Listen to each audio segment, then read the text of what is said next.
Бүгін мына вакцина салдыруға келіп отырмын өз еркіммен.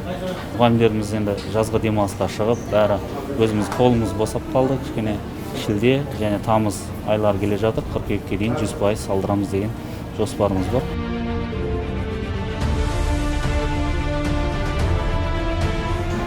Қандай вакцина таңдадыңыз? Спутник V. Согласен.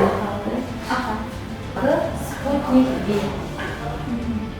Первая компания.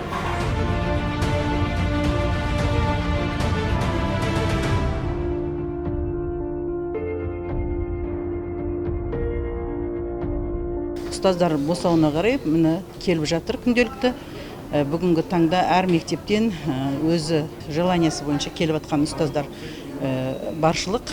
Соңғы қоңыраудан кейін келушілер көбейді. Қазір бізде вакцинаның 3 түрі бар. Жеткілікті Спутник V, Казвак, Хаятвакс. Әр тұрғын, әр пациент өзінің қалауы бойынша қалаған вакцинасын салдыра алады.